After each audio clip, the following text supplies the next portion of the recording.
Yeter. Gelmiyor mu? Gelmiyor. Gelmiyor. Bu şekilde görüyor. Şimdi Emre Dayı sana niye çalsın? 17'de verin Ahmet abi.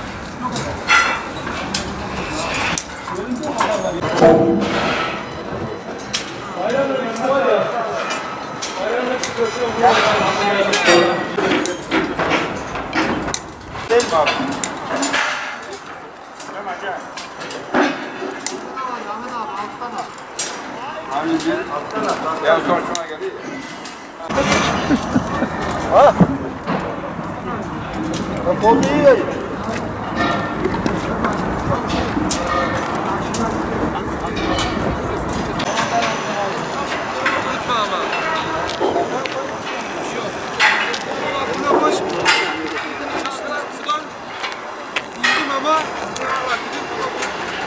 İnşaatlarda iş sağlığı güvenliği dediğimizde inşaatlar tehlike sınıflandırılmalarında çok tehlikeli sınıfa giren işletmelerdir iş sağlığı güvenliği açısından.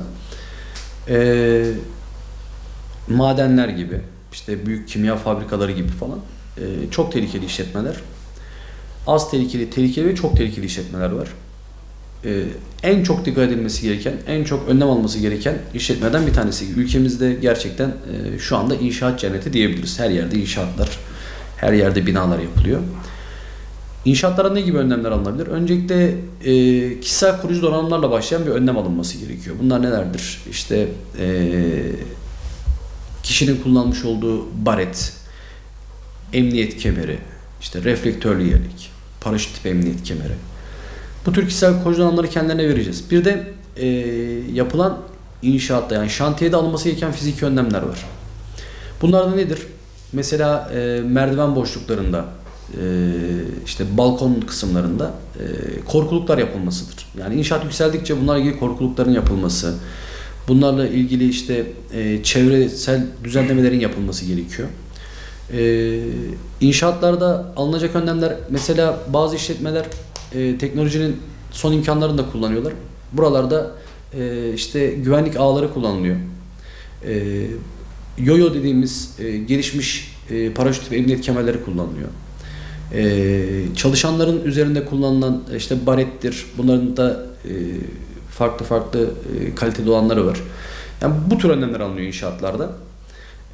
Bir de inşaatlarda çalışma esnasında tabii inşaat ilerledikçe işte temel atıldıktan sonra kalıbı, işte ne bileyim sıvası, bunlar yapıldıktan sonra ileriki aşamalarda sıvı tesisatla ilgili önlemler, elektrik işleriyle ilgili önlemler alınması gerekiyor.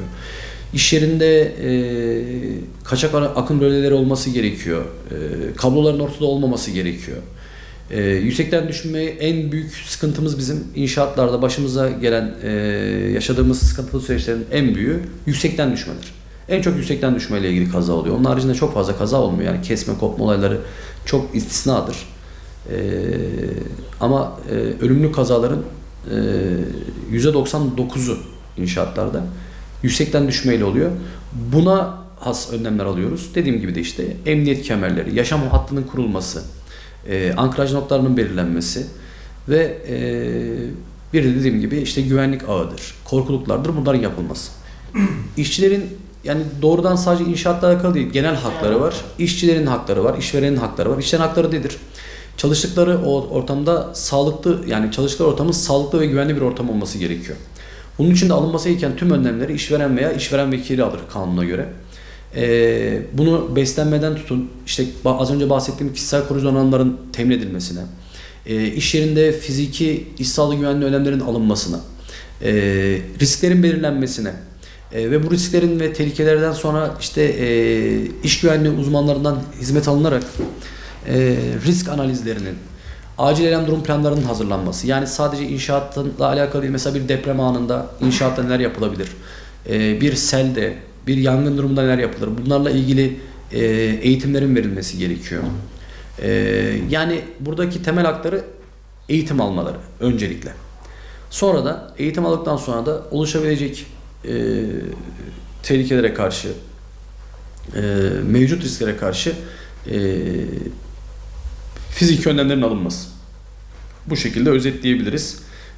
Eğitimleri de iş sağlığı güvenliği uzmanları, iş yeri hekimleri ve diğer sağlık personelleri veriyorlar zaten.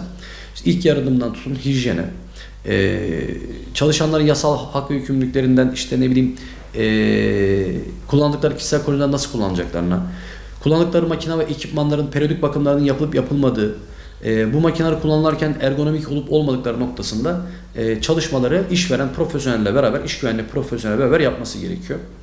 Tabii bir de çalışanların başka hak ve